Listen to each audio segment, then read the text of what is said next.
Friends देखिए, मैंने अभी ना दोबारा से रसगुल्ले बनाए हैं। होली के बाद में ये फिर से रसगुल्ले बनाए हैं और देखिए कैसे हो गए। और ये ना मैंने चेक करके देखा था कि अंदर इसमें ऐसे गांठ टाइप की नहीं रह जाती है, तो वो तो नहीं है, तो इसमें हल्की हल्की सी दिख भी रही है। और देखिए इस बार के बहुत अच्छे नहीं बने हैं, कैसे हो गए हैं सारे रसगुल्ले। और मुझे लग रहा है कि शायद इसमें ये खोए के रसगुल्ले हैं ना, तो इसमें मैदा मिक्स करना पड़ता है। तो जो मैदा मैंने मिक्स किया था वो कम रह गया है और खोया ज़्यादा है, इस वजह से ये थोड़े से इस टाइप से बने हैं। पिछली बार कितने ज़्यादा अच्छे लग रहे थे, यमी बने थे। और इस बार के खाने में तो ठीक लग रहे हैं, लेकिन ऐसे देखने में ना थोड़े से उतना अच्छा वो नहीं आया है। मतलब देखने में जो लगता है ना, देख के कोई चीज़ खाने का मन करता है, तो वो चीज़ नहीं है इसमें। लेकिन फिर भी ठीक ठीक है। और इस बार काफ़ी ज़्यादा भी बन गए हैं, मुझे अंदाज़ा ही नहीं मिला किसी चीज़ का, इसलिए थोड़ा सा ये हो गया, इस तरीके से ये हो गया है। चलिए कोई बात नहीं, कभी कभी ऐसा हो जाता है।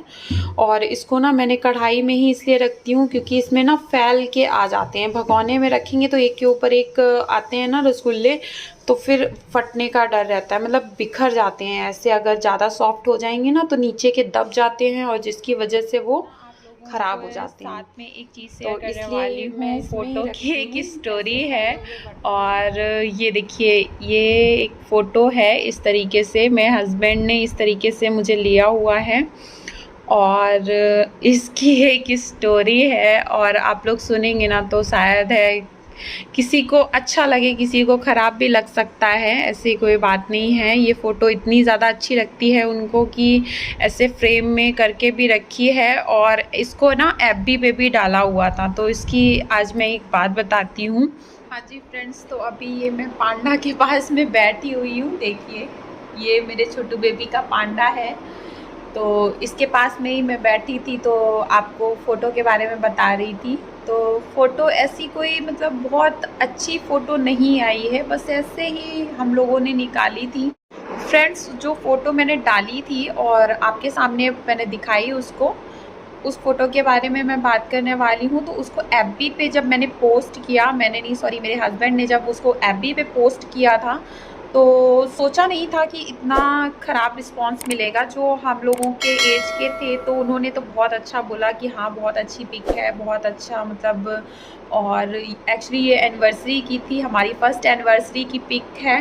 तो काफ़ी लोगों ने मतलब हम लोगों को बधाई भी दी, बहुत कुछ मतलब सब कुछ अच्छा था। बट हम लोगों के पास सुनने में जो बात आई ना, वो मैं आपको बता रही हूँ। तो घर का जो रिस्पॉन्स था फैमिली वालों का ससुराल में, तो वो रिस्पॉन्स अच्छा नहीं था। मतलब मुझे थोड़ा सा उस टाइम पे अच्छा नहीं लगा कि ऐसा क्यों बोला, क्या मतलब प्रॉब्लम है, फ़ोटो ही तो है। बट अगर उनके नज़रिए से देखा जाए तो हो सकता है ये फ़ोटो गलत है।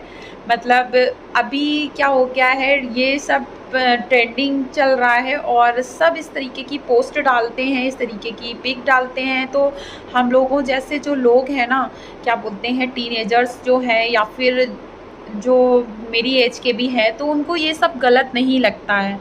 लेकिन जो हम लोगों की एज के से बड़े हैं, फैमिली मेम्बर्स हैं, तो सब बड़े ही हैं।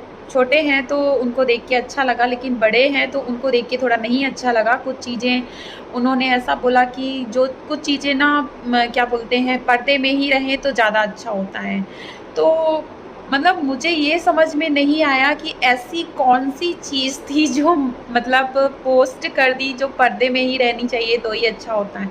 हस्बैंड वाइफ हैं, कोई प्रॉब्लम नहीं। आजकल तो बिना ही हस्बैंड वाइफ के भी इस तरीके की जो पिक हैं वो पोस्ट हो जाती हैं, कोई प्रॉब्लम नहीं होती है। मुझे नहीं पता उनको प्रॉब्लम होती है या नहीं होती है, बट मुझे जो सुनने में आया तो मैं वो आपके साथ में शेयर कर रही हूँ।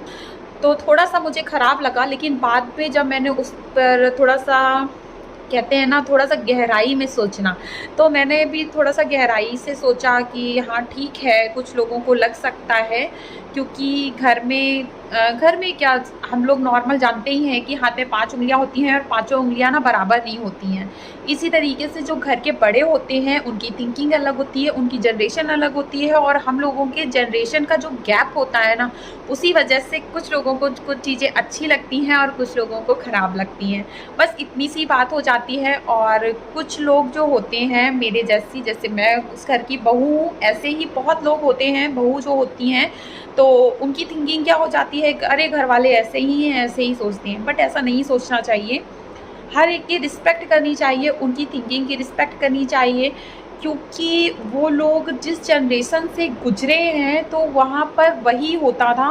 और आज की जनरेशन ऐसी हो गई है कि कुछ भी छिपाना नहीं चाहते। हर चीज़ मतलब अभी जैसे खा रहे हैं कोई चीज़, तो वो भी तुरंत का तुरंत पोस्ट हो जाएगा, मतलब अगले बंदे को ये मालूम चल जाएगा कि हाँ उसने अभी ये बैठ के खाया है, ठीक है। क्योंकि ऐसा होता ही है नॉर्मली, हम लोग किसी रेस्टोरेंट में जाते हैं, कुछ देखा हम लोगों को अच्छा लगा तो बस उसके साथ में ही एक सेल्फी लेके और तुरंत पोस्ट कर देते हैं। तो इस तरीके की आजकल जनरेशन हो गई है, तो ख़राब नहीं लगना चाहिए किसी को, मुझे लगता है, क्योंकि उनको भी समझना चाहिए। बस ये छोटी सी बात थी। और ऐसा किसी को सोचना नहीं चाहिए कि मेरी फैमिली ऐसी है, मेरी फैमिली वैसी है। थोड़ा-सा देखिए, हाँ, जो जनरेशन होती है, गैप होता है इतना ज़्यादा कि समझ के चलना चाहिए, कंप्रोमाइज़ करना चाहिए, क्योंकि कंप्रोमाइज़ हर रिलेशनशिप को ना बहुत अच्छा बना देता है, मुझे ऐसा लगता है। तो आई होप जिन लोगों को ऐसा लगता हो ना, तो प्लीज़ मुझे कमेंट ज़रूर करिएगा कि आप मतलब किसी से जैसे बात करते हैं या किसी से आपकी नहीं भी बन रही है ना, अगर आप उसको समझने की कोशिश करेंगे या फिर आप उसको समझाने की कोशिश करेंगे, तो कुछ बातें ऐसी होती हैं कि वो आपकी समझता है और आप उसकी समझेंगे, तो ऐसे ही ज़िंदगी गुजर जाती है। छोटी छोटी बातों से परेशान मत हुआ करिए। और मैं भी नहीं हुई। हाँ, स्टार्टिंग में थोड़ा सा ख़राब लगा, और हर एक को लगता है जब कोई कहता है ऐसे ही डायरेक्टली कुछ बोल देता है तो एक बार ख़राब लगता है, लेकिन बाद में वो चीज़ अच्छी लगती है कि हाँ ठीक है, सामने ही बोल दिया, किसी और से ये चीज़ नहीं बोली, क्योंकि अगर वो चीज़ किसी और के थ्रू से उसे मालूम चलती ना तो और ज़्यादा ख़राब लगता। कभी अगर और कोई और बताता है ना तो वो मिर्च मसाला लगा के बताएगा उसमें, ठीक है। और अगर डायरेक्ट कोई आपसे बोल रहा है तो थोड़ी ही देर के लिए आपको बुरा लगेगा, बट उसमें कोई मिर्च मसाला नहीं होगा और जो भी बात होगी वो क्लियर होगी। तो ये बहुत अच्छी बात थी, बस छोटी सी बात थी। तो फ्रेंड्स, मिलते हैं नेक्स्ट व्लॉग में। आज जो मैंने बताया, जो मैंने बनाया था उसके बारे में, और मेरे रसगुल्ले ना ऐसे हो गए, मुझे बता नहीं सकते हैं, लेकिन टेस्ट भी बहुत अच्छा है, टेस्ट में लाजवाब है इस बार भी। मुझे लगा था पता नहीं क्या, और ये बनाने में ना मुझे नाइट में कितना टाइम हो गया था, रात में 12:15 हो गया था इसको बनाते बनाते, इतना टाइम मुझे हो गया था। मुझे मालूम ही नहीं था कि मतलब क्या है क्या नहीं है, क्योंकि कभी कभी ऐसा होता है ना कि कुछ करने जाओ और कुछ हो जाता है। तो सोचा नहीं था कि ये बनाएंगे, सोचा था कि ऐसे ही बर्फ़ी टाइप की बना लेंगे खोए की, पर फिर हस्बैंड बोलते हैं, और मेरा छोटू बेबी को भी रसगुल्ले पिछली बार बहुत पसंद आए थे, अभी जो रिसेंटली होली पे ही बनाए थे, और वो कल ही ख़त्म हुए हैं।